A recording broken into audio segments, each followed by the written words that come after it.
26. Siya po ay married for 38 years kay Pastora Edwin Cuenca. At mayroon po silang 3 anak at 2 apo. Ang present ministry is the Reverend is now the senior pastor of Kabanatuan Christian Church and a member at large ng Conservative Baptist Association of the Philippines National Council. At siya po ang evangelism head ng samahan po ng province ng Nueva Ecija, Association of Ministers and Ministries in Nueva Ecija, AMNE. At sa kasalukuyan, siya rin po ang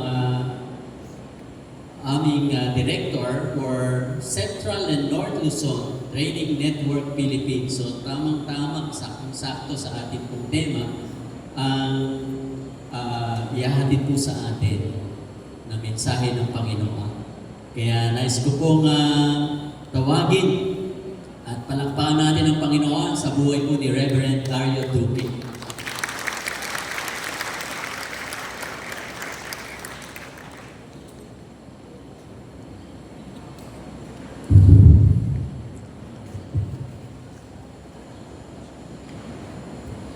Magandang umaga po. Salamat, Pastor Dito, sa isang napakagandang pagpapakilala. Noon po ako'y tinawagan ni Pastor Dito, sabi niya pwede ka naming ma-invite na magsalita. Hindi ko po iniisip, Pastor, na ganito kadami. Ako po ay hindi sanay magsalita sa maraming mga tao. Sa AMNE, ay kapag ako ay ina-assign para magsalita, sabi ko, gusto ko sa likod lang ako. Mas gusto ko yung nagko-coordinate para hindi po ako sanay na humarap sa maraming taong ganito. Ako po ay, ang gift ko po ay ang magtuturo talaga. So, sabi ko, I'm not really a gifted preacher. But, as far as I know, I can still share the Word of God, mga kapatid. Papasalamat po tayo sa Panginoon, Pastor Bert Binaventura. Ay matagal ko na pong kilala yan sa Nueva Ecija. Bago pa po yata ako dumating sa Nueva Ecija, nandun na kayo. Ano po?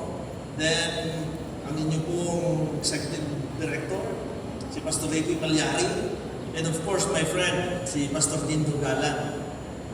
Hindi ko alam kung kailan kami nagkita, pero sa tagal na panahon, ano po, ay naging magkaibigan kami, hindi ko alam na magiging magka-partner kami sa ministry. Well, kagaya po na kanyang naipakilala, ang inyong pong lingkod ay 61 years old. Natutuwa naman ako sapagkat noon pong ipinanganak ang People's Missionary Church, ay doon din po ako ipinanganak. May 1963 po, 1963, nung ako yung pinanganak. Ako po ay ipinanganak sa Oriental Mindoro. O, sa bayan ng Bansud, Oriental Mindoro. May mga taga-Mindoro po ba dito? Wala. Salamat po. Ayun. Pero ako po ay, ang bayan talaga ng tatay ko ay sa Rizal, Nueva Ecija. At ang nanay ko po ay galing sa Alcala, Pangasinan. Kaya hindi ko alam kung talagang taga-saan ako. Pero ngayon po, ako po ay kasalukuyang nakabase sa Cabanatuan City, San Nueva Ecija. Talagang ganoon, kapag tumawag ang Panginoon, galing po ako doon sa isang liblib na lugar sa Oriental Mindoro. Hindi ko akalain ako idadalhin ng Panginoon sa isang malawak ng ministry. Ito po ay nagsimula sa simpleng pagsunod. Pagsunod doon sa calling ng Panginoon. And nung i-dedicate ko po yung buhay ko sa Panginoon, sabi ko, Lord, gusto kong ihandog yung buhay ko. Pero gamitin mo ako sa isang extraordinary na pamamaraan. Alam po ninyo, napakabuti ng Panginoon. Really, the Lord answered yung akin pong panalangin na yun. By November 3, next week, ako po ay hindi na ang senior pastor ng Kabanatuan Christian Church. Sapagkat meron na po kaming i-install. One of my disciples will be installed as pastor ng Kabanatuan Christian Church. He is a young pastor, medical doctor by profession. Pero siya po ay sumunod sa calling ng Panginoon. Salamat po sapagkat may mga taong tinatawag ng Diyos sa ganitong larangan. Well, again, My wife is here. Kagabi pa po kami dumating. Kasama po yung aking 7 years old na apo. And nag-check-in po kami sa isa sa mga hotel dito sa Bacoor. Kaya lang, sabi ko, maiwan na kayo sapagkat yun pong aking apo ay mabait. So, tatakbo-takbo kapag nakakita ng ganito. Kaya sabi ko, ito na lang muna kayo. Online lang daw sila sa aming church. Ang inyong pong tema ay napakaganda. Ito yung puso. Noong pong Friday, para sa mga taga-Nueva Ecija, naka-attend po kayo ng National Disciple Making Campaign ng PCEC. At ang tawag po ng PCEC ngayon for the next 10 years, gusto nila na ang buong Pilipinas ay na-disciple na. Alam po ninyo, the Philippines, ang tawag po sa atin, we are the only Christian nation in the Far East. We are aware of it. Ano po? And yet, ang Christianity po ay nadala sa Pilipinas, maraming taon na nakakaraan. Pero alam po natin, hanggang sa ngayon, ayon po sa survey, 2% pa rin ang mga Kristiyano sa buong Pilipinas. Hindi na dadagdagan. Maraming naglalakihang mega churches sa Metro Manila. Pero ayon po sa survey ng Church Growth, wala po talagang dramatic growth ng Christianity sapagkat karamihan po ng member ng mga mega churches naglipatan lang po galing sa ibang mga maliliit na simbahan. Hindi nadi-disciple, umaalis yung mga tao. This is the heart of the Lord Jesus Christ.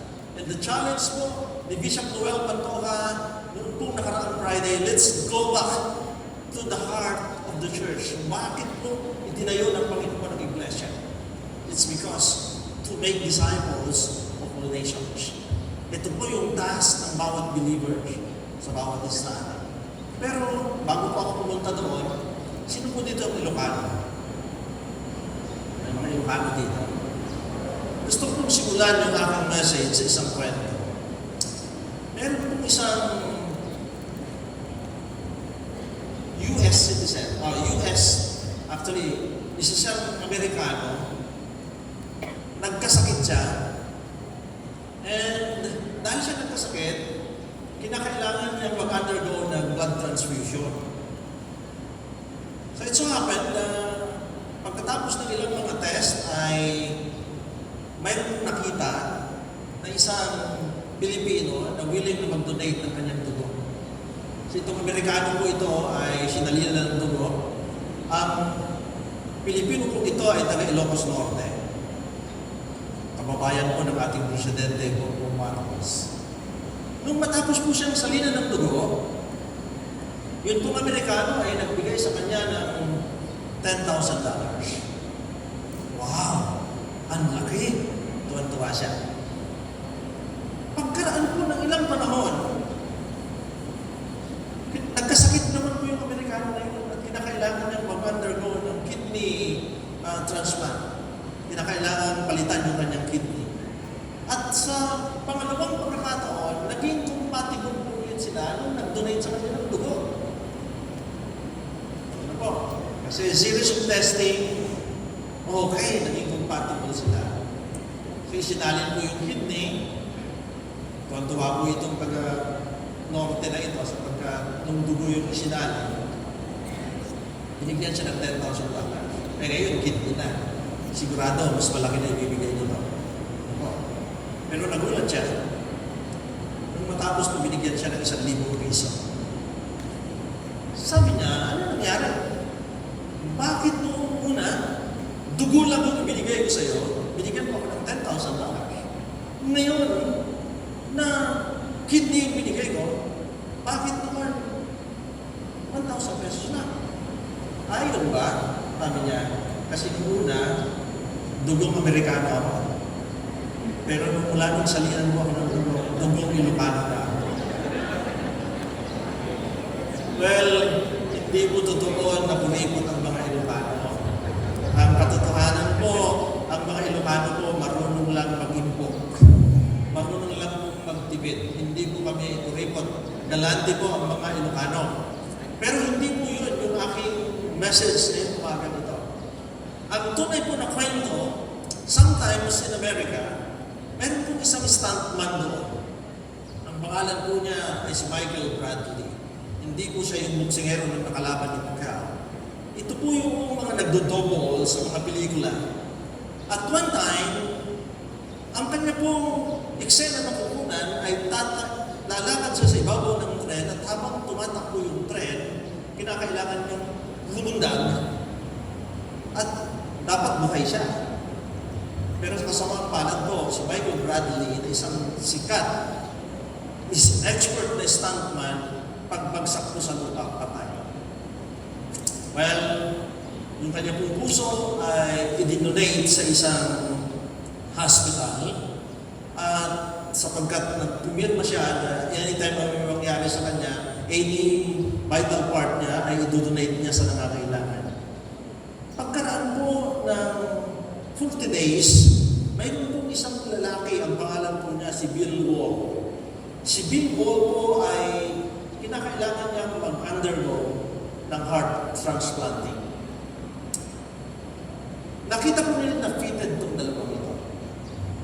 Alam po ninyo, mula po nung maisalin sa kanya yung puso ni Bradley, ni Michael Bradley, ito pong si Bill Wall ay isang taong nasa mga 120 kilogram malaki, nakaupo lang sa office, isang businessman. Pero after how many years, ito pong si Bill Wall, nagbago yung lifestyle.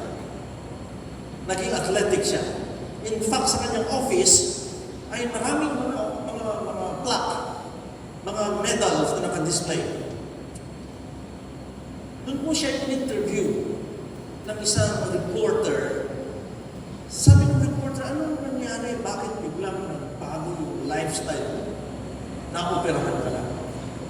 Sabi po ni Bill Wall, dati-rati, yung puso ko ay puso ng isang negosyante. Pero mula nung sinalin sa akin ang puso ng isang Michael Bradley na isang athletic person, nagbago yung lifestyle. Mula noon, ang tumitibok sa aking puso ay walang iba, kundi ang puso ni Michael Bradley. Mga kapatid, sa umaga pong ito, kumusta po yung ating mga puso? Kumusta po yung ating mga puso? Ayon po sa pag-aaral, mga kapatid, yun daw po yung ating puso. Ang normal resting heart, ang rate po nito sa adult ay 60 to 100 beats per minute. Yung tibok niya, 60 to 100 beats per minute. Pero sa isang well-trained athlete, ito po ang normal daw po na resting heart rate ay close to 40 per minute lamang. Ito pala yun. Kaya pala, yung ano pong taong walang ginagawa, mas mabilis yung pintig ng puso kaysa doon sa taong kumpleto sa exercise. Now, ano po ang gusto kong tanungin sa bawat isa sa atin ngayong umagang ito? Kumusta po yung inyong puso? Sa Latin nga po ninyo yung mga puso ngayong umaga. Kaninong puso ang tumitibok sa inyo? Since you trusted the Lord Jesus Christ as your own personal Savior, sinasabi natin mula nung tinanggap natin si Jesus bilang sarili nating tagapagligtas, Jesus came into our heart. Amen. I accepted the Lord Jesus Christ as my personal Savior way back December 16, 1980. Isa po akong high school student noong mga panahon yun. At mula noon, ang buhay ko mula doon sa pangkaraniwang kabataan ay binago ng Diyos. Sapagkat ang puso ng Panginoon Jesus ang siyang tumitibok sa aking puso. Ngayon, yun pong heartbeat ni Jesus Christ ang siyang tumitibok sa aking puso.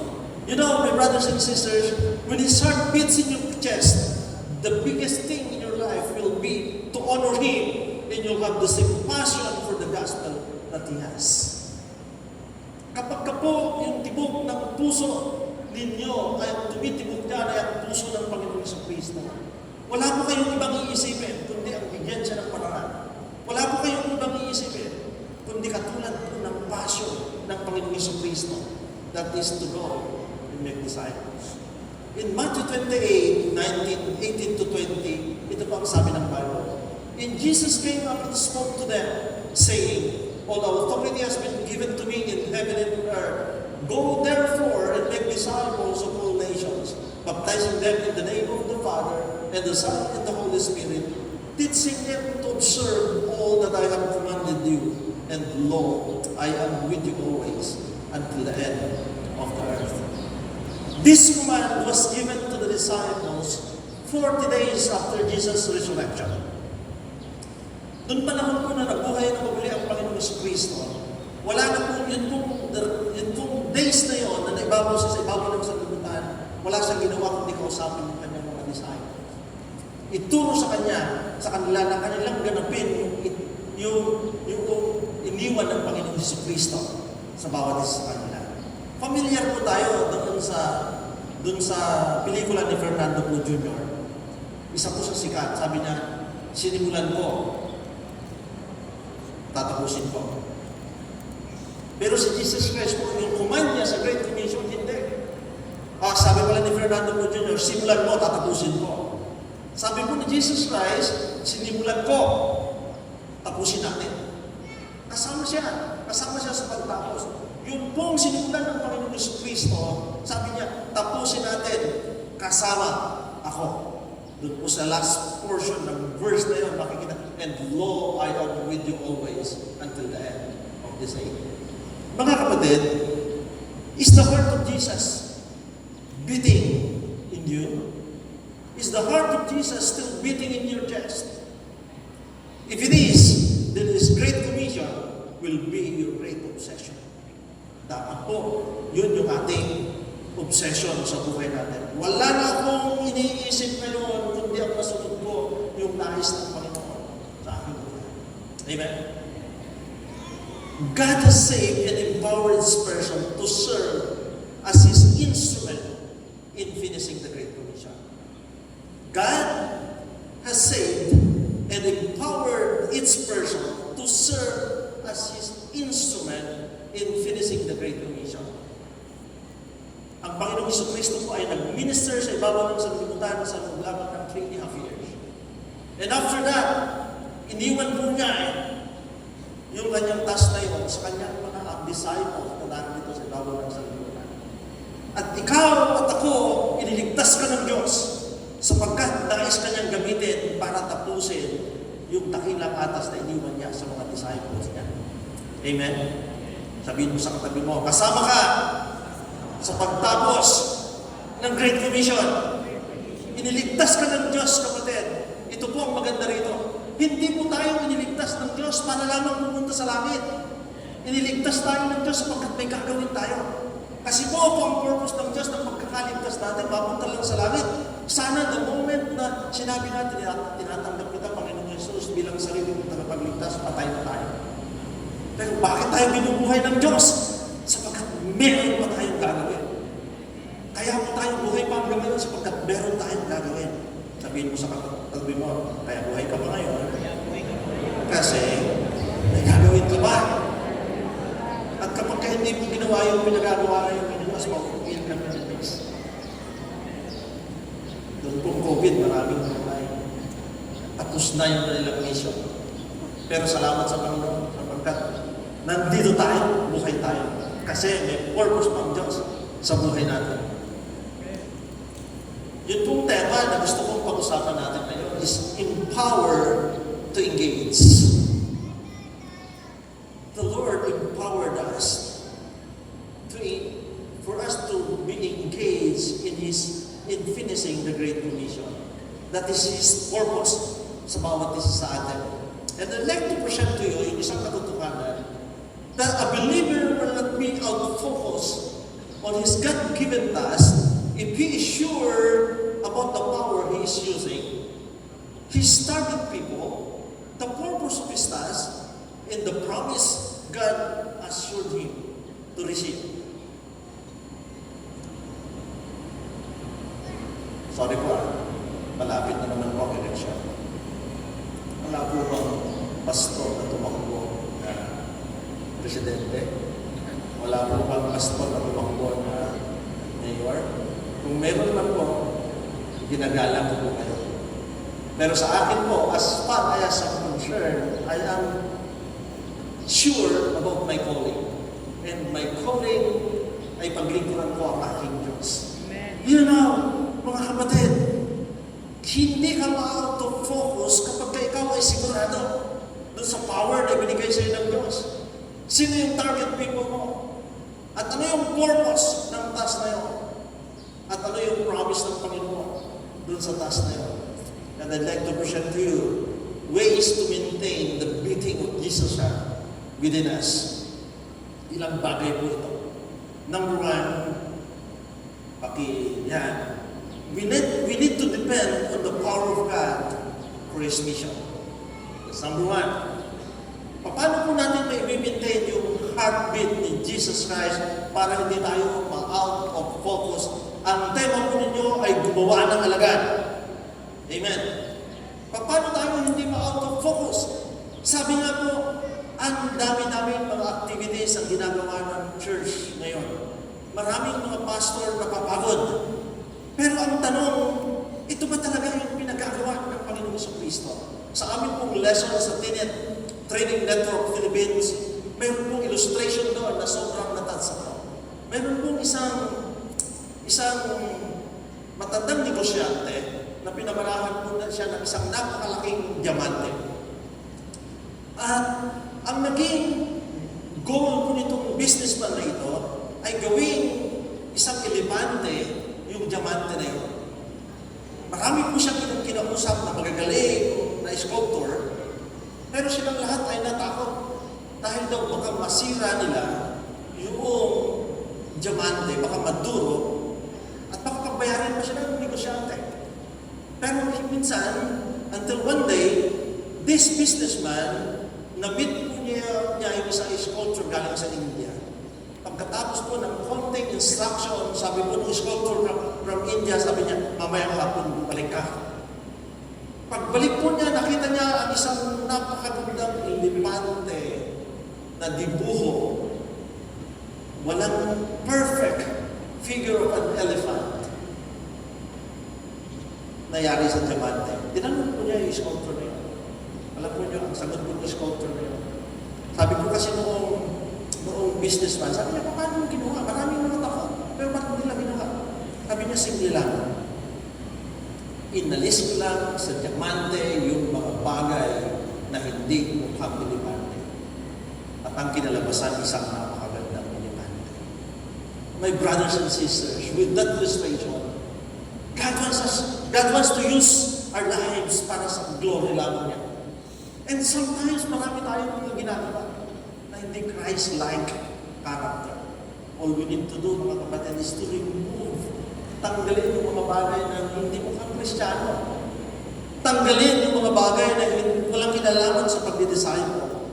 At ano po, ang magiging kalalabasan, tayo po ay magiging mahusay na design.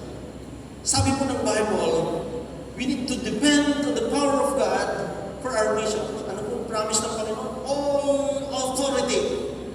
All authority has given unto me. Mga kapatid at mga magulang ay umagang ito. Sabi niya, all authority has been given to me in heaven and on earth. Alam po ninyo, one thing, that the power for our mission is no other than not our authority. Not the authority that was given to us by our boss, by our director, but the authority na gagamitin po natin sa pagdidisciple is other than the authority of God. Amen. Ang kapangyarihan lamang po ng Panginoon yung gagamitin natin. And yun pong salitang authority dito ay galing po sa salitang Grego na exousia, na ang ibig sabihin po niya to have permission or power or right. It means God has given us the right and the power to make something happen. Amen. By virtue of His authority, He has given us the right and the power to make something happen.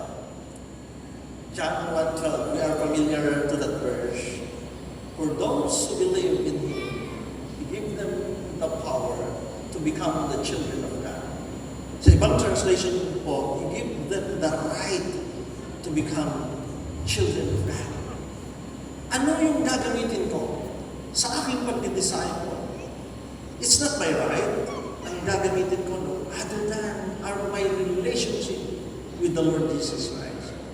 We are familiar to Romans chapter 1 verse 16. Sabi ko ng Bible, for I am not ashamed of the gospel because this is the power of God. Alam niyo, sometimes ay natatakot tayo. Baka walang resulta. Alam niyo, all we need to do is to obey. All we need to do is to do yung pong task na pinagagawa sa atin ng Panginoon. At bahala po siya doon sa rest na yun. Familiar po kayo sa picture. Ito naman dito yung picture. Pakipose na. Yan. Pagka po kayo ay nag-travel sa Nueva Ecija din, makikita po ninyo maraming mga motorsiklo na nakahinto sa isang tabi. Maraming mga sasakyan. Alam niyo kung bakit? May LTO kasi. Di ba? May LTO. Familiar tayo dyan. Ano po? Eh bakit yung bakit yung sasakyan, kitang-kita ng LTO, ba't hindi niya pupuntahan? Kasi mayroon pong batas na hindi nila po pwedeng hulihin unless po na moving yung sasakyan. So yung jurisdiction ng kanyang kapangyarihan, hindi niya po pwedeng hulihin. But the reason why I shared to you, subalit po, yung power ng Panginoon sa Kristo ay hindi kagaya ng power ng LTO. Yung power ng Panginoon sa Kristo, walang jurisdiction.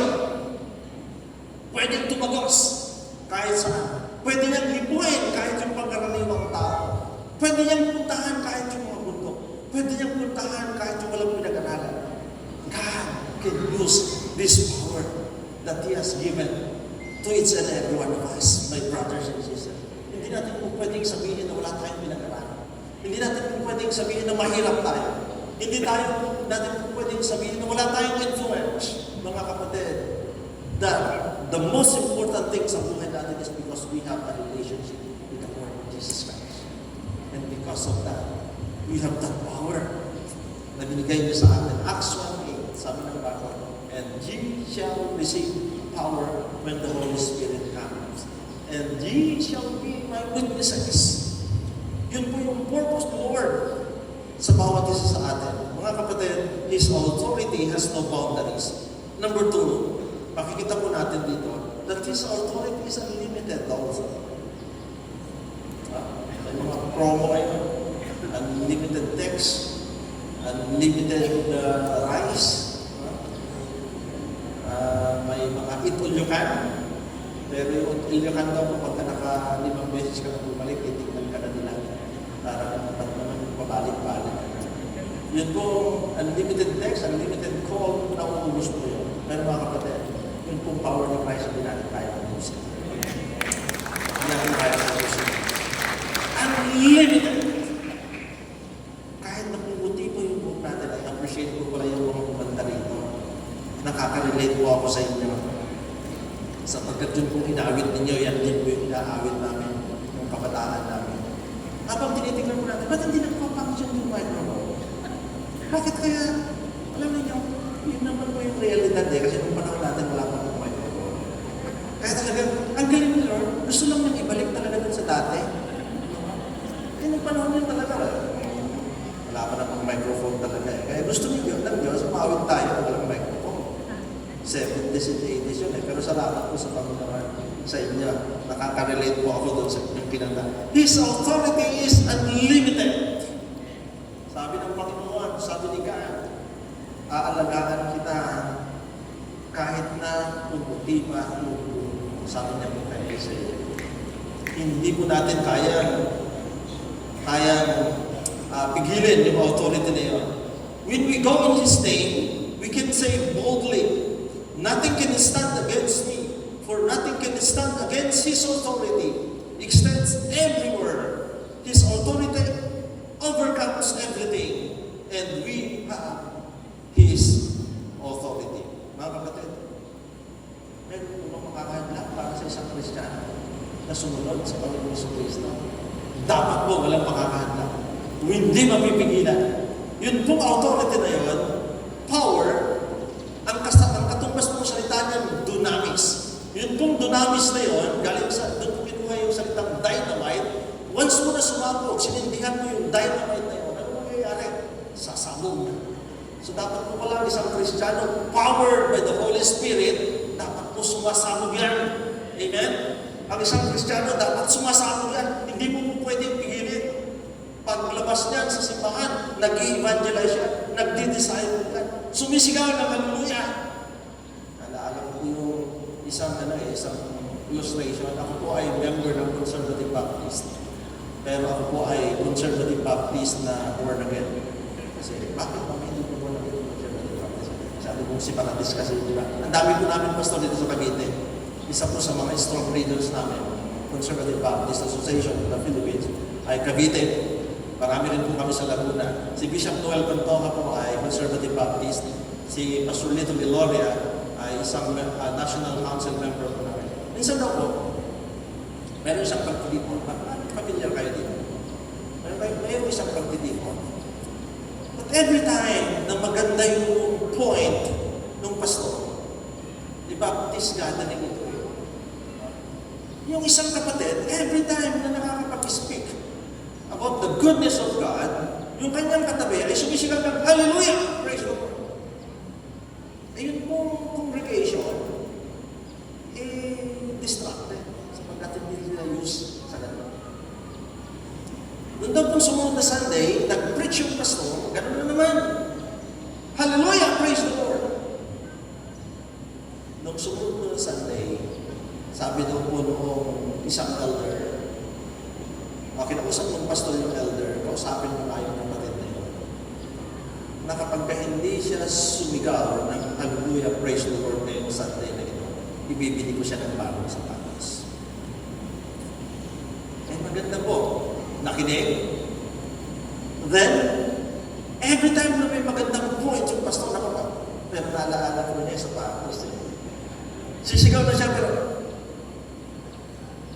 alam niyo, nung pong na-sentence ng preaching yung pastor, biglang tumayo yung kapatid na po. Sabi niya, may sapatos o walang sapatos, praise the Lord! Kapatid, yan ang Kristiyano, hindi po pwedeng pigilin. Ako, hindi po pwedeng pigilin. Kahit na pinipigilan pa ng kung sino, hindi natin po pwedeng pahintuin dahil sa kapangyarihan ng Panginoon. Ang challenge po natin, we need to go and exercise that authority. We need to go and exercise that authority to win souls for Christ. To win souls for Christ, but not only that, to make disciples, to obey God's words to every one of us. Number 2, empowered to engage.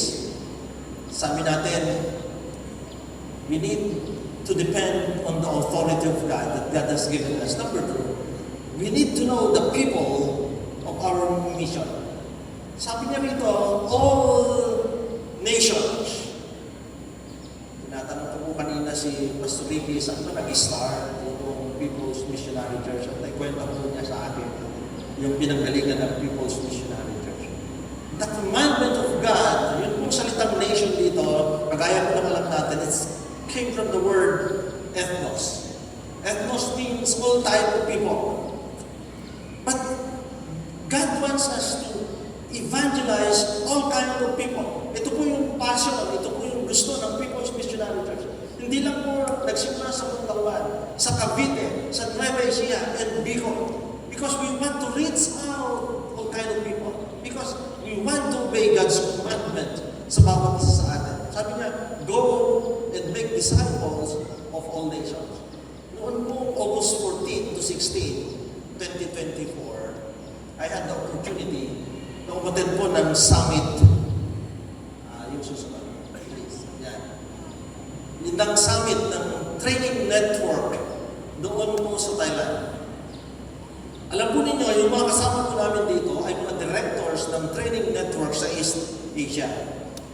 Ang pinag-uusapan po namin dito ay paano po ma-evangelize at paano po ma-disciple yung lahat ng bansa sa sa East Asia.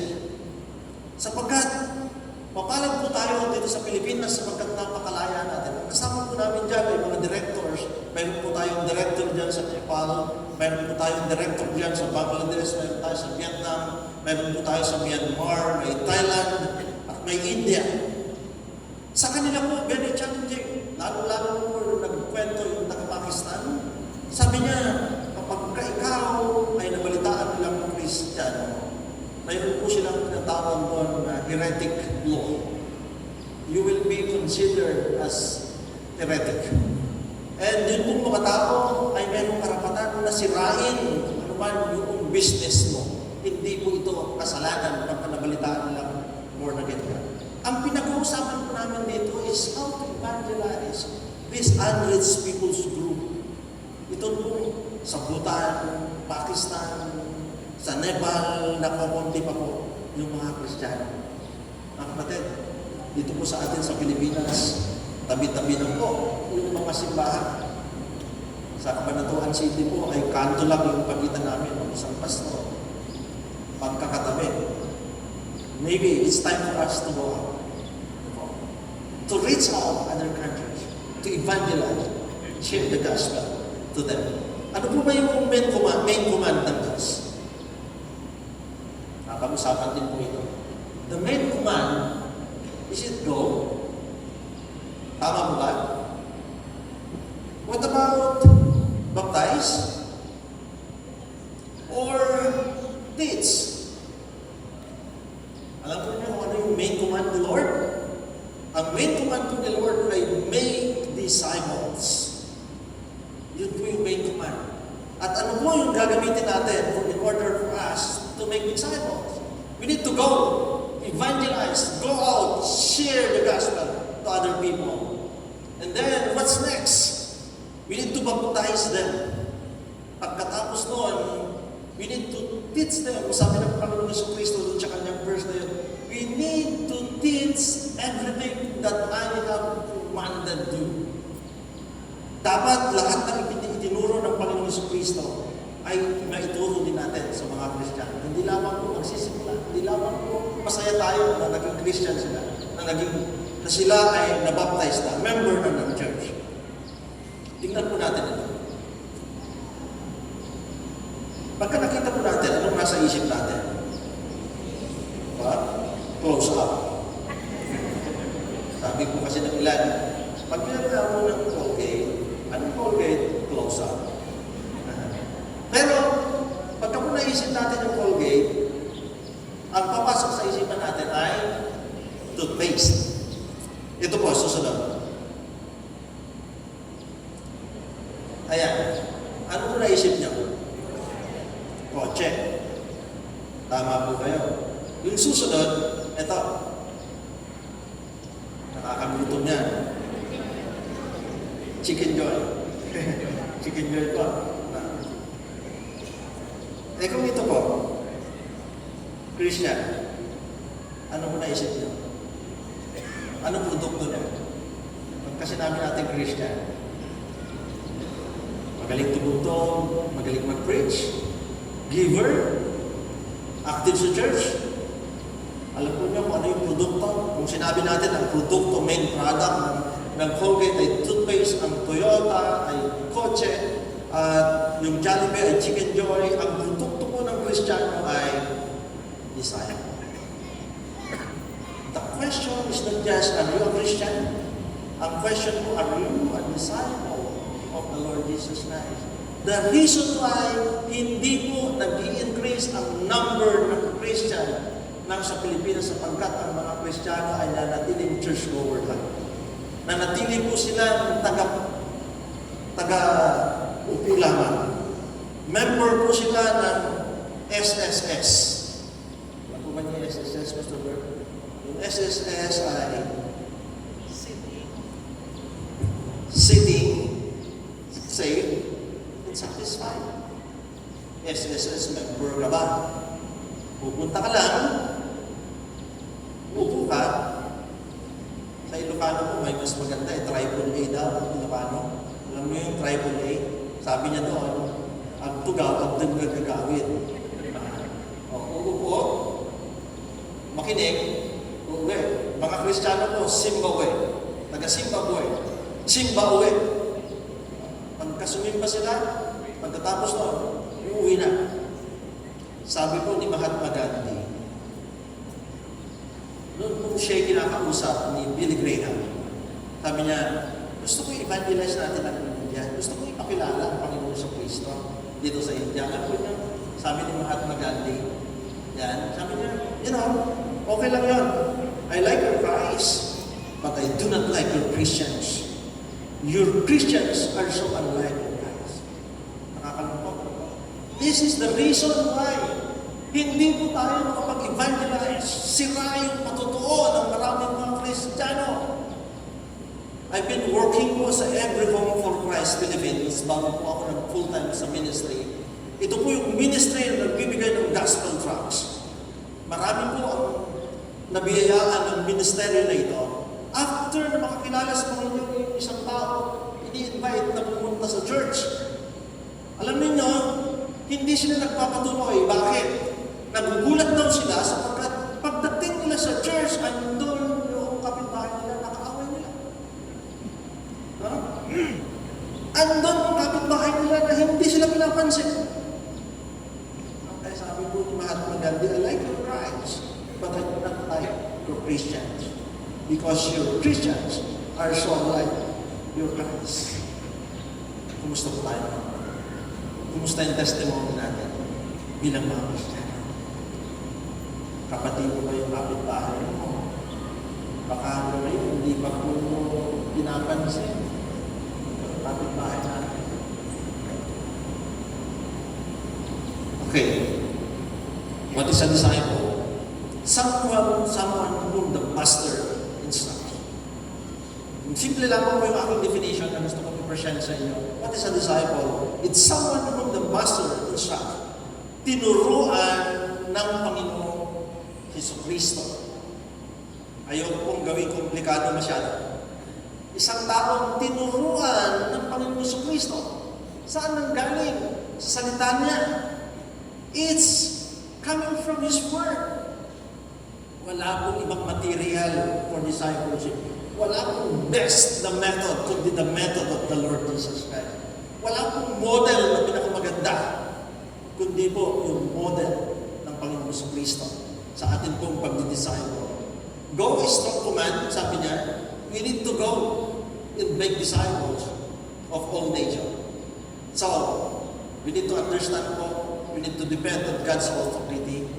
And number 2, we need to identify the people of our mission. That's all makers. And number 3, we need to go through the process of our mission. What's that? Sabi po niya, all things. Sa panahon po ito, ang dami pong nag-quote ng verse. Ang kino-quote po nila, yung verse na gusto nila. Ang pinakikinggan, yung pastor na gusto nila. Ang inaawit, yung awit na gusto nila. Kapag hindi na nila gusto, uuwi na sila. Familiar mo ba yun? Even yung mga nagko-quote ng James chapter 1 verse 5. Ano po yung sinasabi sa James chapter 1 verse 5? Sabi niya doon, kung kulang ng kaalaman ang sino man sa inyo, humingi siya sa Diyos sapagkat siya'y nagbibigay at hindi nanunumbat. Hindi ako nag-review. Sabi niya naman, kung kulang ng kaalaman, humingi ka sa Diyos nagagamit sa maling kaparaanan. Yun ang paborito niyang verse. Jeremiah 29:11, for I know the plan I have for you, saith the Lord, plan to prosper you, and to give you, not to harm, but to give you better future. Pero alam niyo, kapag pinag-aralan po niyo yung Jeremiah 29:11, sinasabi po ng Bible noon, ang sabi ng mga Israelites, ay uuwi na kami, matagal na kami dito sa Babylonia, uuwi na kami sa lupang pangako. Pero sabi ng Diyos, hindi, mag-asawa kayo dyan, magtayo kayo ng bahay dyan. Gumawa kayo ng inyong business dyan. For I know the plan I have for you, said the Lord. Sinasabi pala ng Bible, hindi sa sitwasyon na meron tayo, kapatid. Hinihingi tayo natin, umalis tayo, i-alis tayo ng Diyos. Pero sabi ng Diyos, no, alam ko kung ano yung best for you. Yun po ang sabi ng Lord. Sabi niya, baptizing them in the name of the Father, and the Son, and the teaching them to observe all that I have commanded thee. My brothers and sisters, this is God's challenge to every believer, not only for the pastors, to every believer. Sabi niya, obey, observe everything that I have commanded you. Nakakalungkot po sa panahon ito na marami na pong magagaling na pastor. Pagka nag-click ka lang sa YouTube, marami ng mga Kristiyano hindi na umaattend sa church sapagkat manonood na lang sila ng pastor. Hindi na nila kailangan magbihis pa, nakapakinig na sila ng sermon. At ang nakakalungkot pa dito, kapag nagbigay sila, nagpapadala sila ng offering nila dun sa malalaking mga simbahan. Yung kanilang, maganda yung preaching ng kanilang pastor, pero hindi yun ang sinishare nila, kundi yung pastor ng iba. Familiar po ba kayo? Yung preaching ng iba yung kanilang sinishare. My brothers and sisters, gusto kong sabihin po sa inyo, ano po ang pagkakaiba ng pagkain sa turo-turo sa kasabahay? Sa fast food. Masarap po yung pagkain sa fast food. Bakit? Ang purpose po nung nagluluto sa fast food ay business. Sa bahay, hindi po gaano kasarapan. Ang focus po ng nanay na nagluluto sa bahay ay ang health natin. Amen? Ang ibig ko pong sabihin ay ganito. Ang minamahal ng mga kapatid sa People's Missionary Church, minsan hindi natin na-appreciate, Pastor's Appreciation Month pa rin naman na yun. Minsan hindi natin na-appreciate yung preaching natin. Hindi siya kagaling ng nasa, hindi siya ganun kagaling sa nasa YouTube. Hindi siya nakagaling ng nasa internet. Pero kapatid, gusto kong sabihin sa inyo, yung pastor ninyo na nag-preach, kaya po niya i-prepare yung sermon na yung para mag-bless kayo. Yung pastor na hindi magaling mag-preach sa pulpito ninyo, wala pong inabang inisip, hindi kayo. At nagpupuyat-puyat para ipanalangin kayo. Yun pong magaling dun sa YouTube, hindi niya kayo pinala, hindi niya kayo dadalaon pang may sakit kayo. Hindi na kayo pinag-pray kapag may sakit kayo. Pero yung pastor po ninyo na simple, kayo po ang iniisip habang siya nag-prepare ng sermon. Mga kapatid, kung hindi mo pastor dito, mahalin po natin yung pastor natin. Ipag-pray po natin yung mga pastor natin. Kailangan natin. Two important words. Baptizing and teaching. Ito po ay event lamang, hindi po ito process. Yung punto ng baptizing is just an event. Para po itong isang kasalan. Hindi lamang po natin goal, mag-asawa, magpakasal. Pagkatapos doon ay tapos na.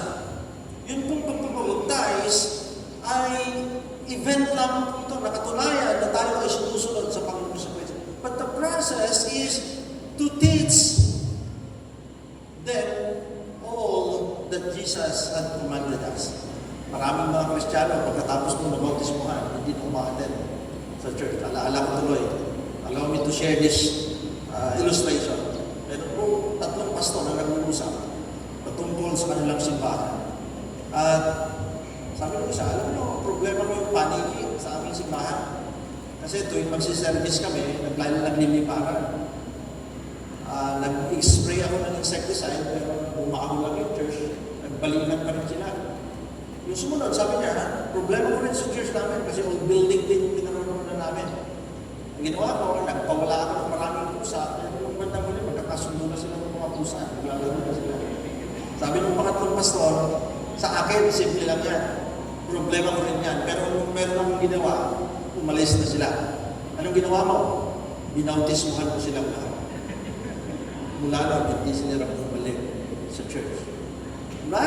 Familiar, kasi feeling ng iba, pagkabaptize ka na, okay na ako. Member na ako ng church na yan.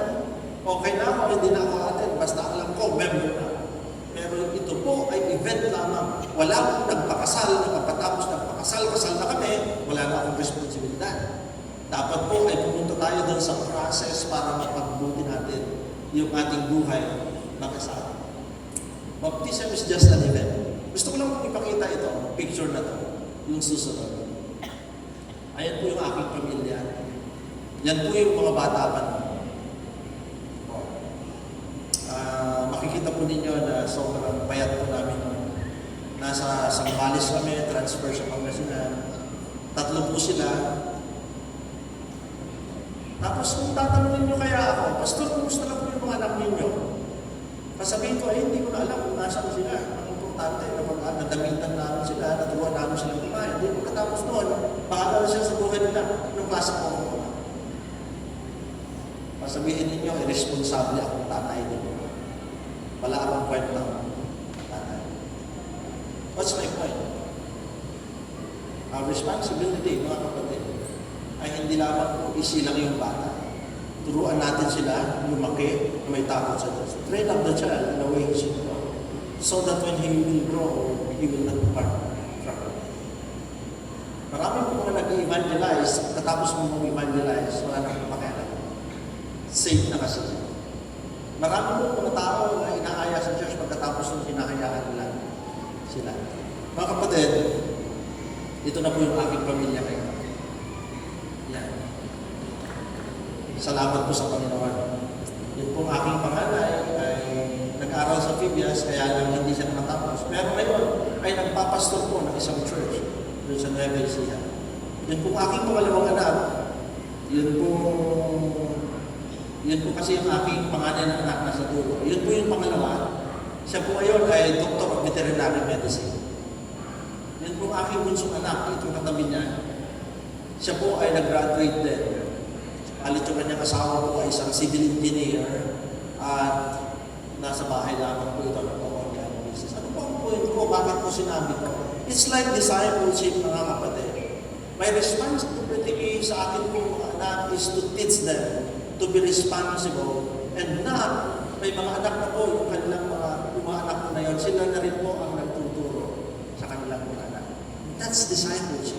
Sabi po ni Paul, kay Timothy, sabi niya, and the things which you have heard from me, teach it to other people, to faithful men who will be able to teach others also. Naalaala ko po itong illustration na ito, para ko pong ginagamit. Noong pong 1968, Summer Olympics sa Mexico City, ito po ay may layong 42 kilometers. Mayroon pong 57 competitors na nakatapos dito. Pero 75 po. Out of 75, 57 lang po yung nakatapos. Ang nanalo po dito ay si Mamo Walde ng Ethiopia. Natapos po niya yung takbuhin ng 2 hours, 20 minutes, and 26 seconds. Ang isa po sa lumahok doon ay taga-Tansay niya. Ang pangalan po niya ay si John Stephen Aquari. Si John Stephen Aquari po, natapos po niya yung takbuhin ng 3 hours, 25 minutes, and 27 seconds. Actually po, siya yung pinakahuli na dumating. Sapagkat naka-encounter siya ng iba't ibang aksidente sa daan. Mga kapatid, alam nyo, nag-uuwian na yung mga nanonood doon sa finish line. Yung nag-cover ay nagpapapak na sila hanggang sa may nakita sila na may isang tumatakbo. And that's Stephen Aquari. Biglang ipinocus po sa kanya yung camera, yung microphone at tinanong siya. Sabi sa kanya, ba't hindi ka kuminto? Alam mo na, talo ka na. Wala ka bang tama? Pwede ka namang sumakay sa mga breaker ninyo. Pero bakit nagpatuloy ka pa? Pero ito pong taong ito ay buong tamang na sumagot. Ito ang kanyang sinabi, my country did not send me 5,000 miles to start the race. They sent me 5,000 miles to finish the race. The challenge, mga kapatid, God save you, not just to start. God save you to finish what He intends for you to accomplish. Mayroon kang tatapusin. Sabi ng Panginoon sa Kristo, sinimulan ko, tapusin natin. Sabihin po niyo sa katabi niyo, kapatid, walang ayawan. Tapusin natin. Because God's promise sa bawat isa sa atin, He who began a good work in you will complete it until the day of the Lord Jesus Christ. Kung si Jesus Christ po, determined siya para tapusin niya, tayo dapat sumama sa Kanya. We need to be involved in this great task of finishing the Great Commission. and this great command to go and make disciples of all nations. Ang challenge ko po sa mga members ng church, simple lang. Sabi ko sa kanila, mag-disciple ka kahit isang tao lang. Isang tao lang sa buong buhay mo. Mag-disciple ka, pwede ka nang mamatay. Mag-disciple ka, basta siguraduhin mo na may na-disciple ka na isa. Sige, nakaboundary ka na. Pwede ka nang magpaalam kay Lord. Eh kung dalawa, kung tatlo, di mas mabuti. Pero isa lang, huwag na po tayo mag-plan ng mas marami. Mag-disciple tayo kahit isa lang. Salamat po sa Panginoon, sa amin pong iglesia. Yun pong aking church na pinagpapastoran ngayon, nag-celebrate kami ng 46th anniversary. 46th anniversary, ang mga member ko noon ay sobrang may doktor, may abogado, may engineer, may dean ng college. Nung dumating po ako doon, wala po silang pinag-uusapan kundi paano magandahin yung building. Pero wala silang intention to go out and make disciples. Until I challenge one person, because that's only my goal, to challenge one person. After how many years mo we're able to plant a church? Yun pong church na yun, after 4 years, nakapag-plant ulit ng church. And sa biyaya po ng Panginoon yung iglesia na dati nag-aaway-aaway, ngayon po ay humakayo na sila. Mayroon po kaming bagong 5 bagong iglesia. Yun pong engineer na dati nito lang natutong mag-disciple, lumabas na siya. Nagtayo ng church. Yun pong teacher na mataas ang katutunan, nag-evangelize siya, nag-disciple siya, mayroon na siyang church na hinahawakan. Yun pong isa, doktora, nag-start siya ng church niya, may pinagpapastoran na siya. Hindi po namin problema ang support pastor. Bakit? Sila mismo sumusuportan sa church. Ano po naging susi nun? Nag-disciple. Sila po ay tunggon yung sa tawag ng Panginoon. May nangyari. They obeyed the command of the Lord Jesus Christ to go and make disciples of all nations. Yan po panghuli. Yan po panghuli ng point natin. Paki-class, please. Yeah. We need to grip on the promise of God as we do. May do po yan. As we do our mission. Maghawakan po tayo dun sa promise of the Lord. Ano po yung promise niya? And lo, I am with you always until the end of the earth. Madalas din po natin kinukount ito di ba? And lo, I am with you always. Pero that promise was given sa mga taong sumusunod at nagdi-disciple. Sabi niya, kapag nagdi-disciple ka, ito ang tandaan mo, asahan mo na kasama mo ako hanggang sa katapusan ng sanlibutan. Always, my brothers and sisters, and lo, I am with you always, even unto the end of this age. Nothing can nullify that promise. Nothing can separate us from that promise. It's not a conditional promise. It's not a provisional promise. It's simply a promise. An unbreakable promise. Unshakable promise. Forever. He is with us. Amen? He is with us. Gusto ko lang po i-share. Pastor, nung kami mo ay nagsisimula pa lang sa ministry, ang first assignment po namin sa Pangasinan, we are just receiving 800 pesos a month during that time. Dumating po yung pagkakataon, yung misis ko, sabi niya, gusto kong mag-ulam ng tinolang manok. At gusto ko yung native. Mapili, mga kasama. Sabi ko, saan tayo kukuha ng pambili? Sapat lang para sa atin, yung support natin.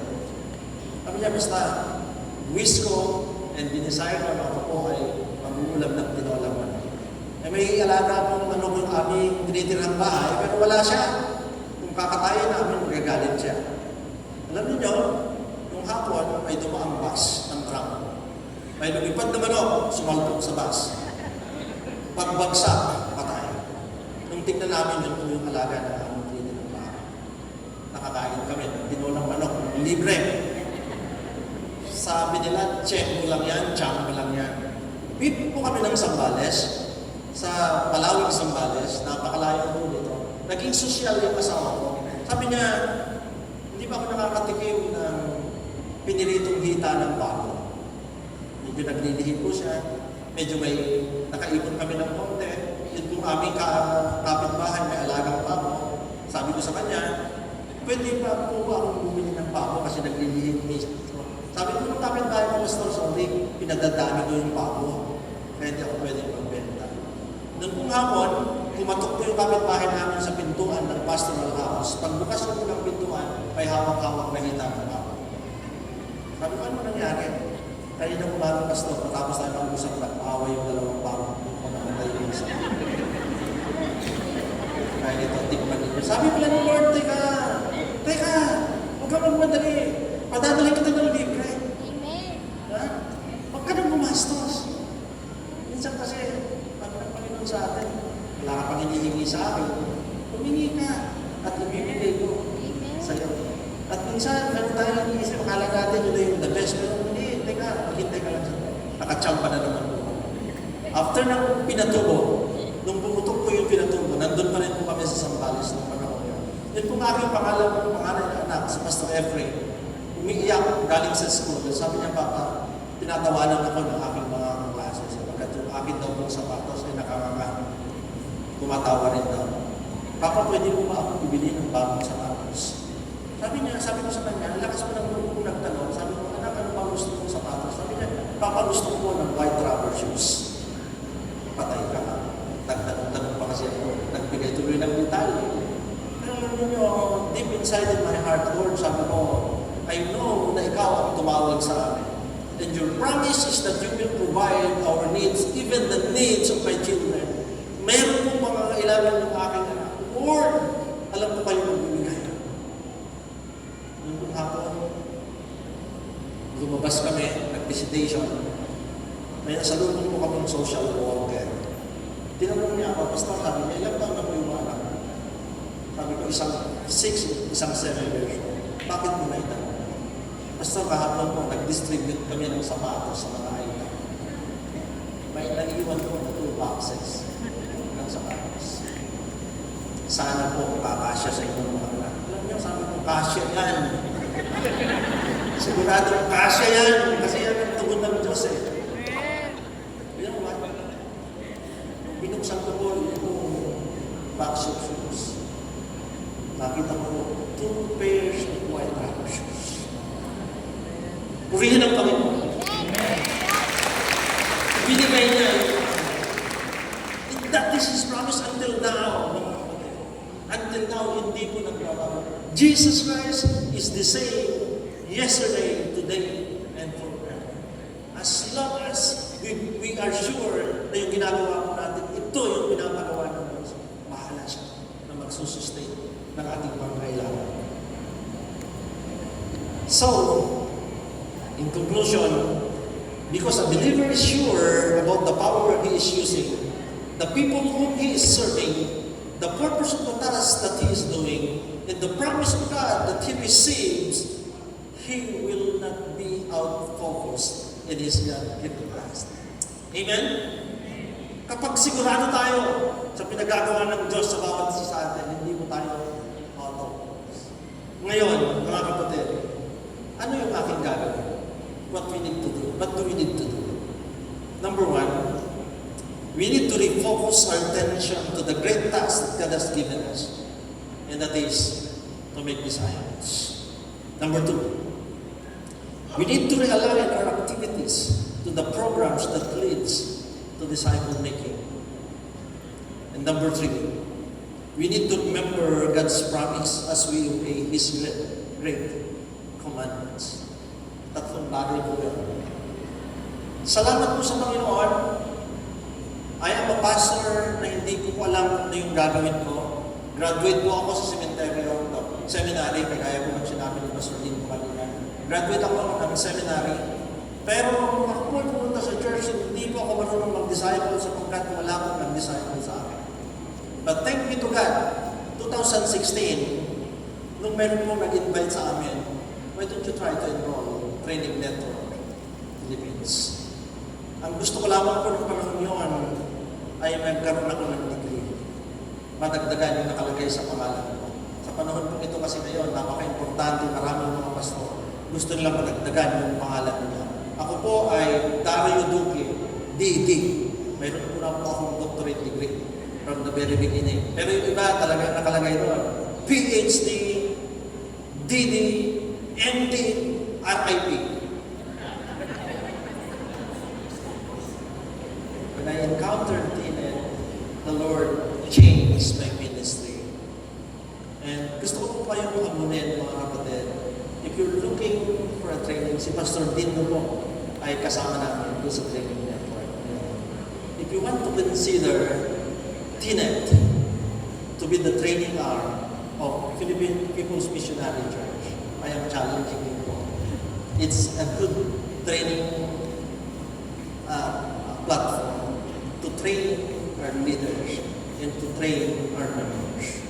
Gusto ko pong panoorin natin yung video sa akin pong pagmamakas. And thank you very much for inviting me, People's Missionary Church. Salamat po for the privilege to share with you. Thank you. Panoorin natin yung video. May play. Okay. May sound.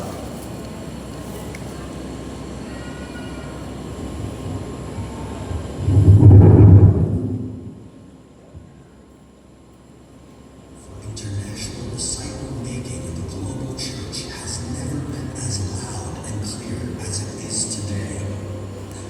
The urgency of the gospel in our day and time is undeniable. TNET, or Training Network, was founded in 1990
especially the world. Matthew 28, verses 19 to 20. Then Jesus came to them and said, all authority in heaven and on earth has been given to me. Therefore go and make disciples of all nations,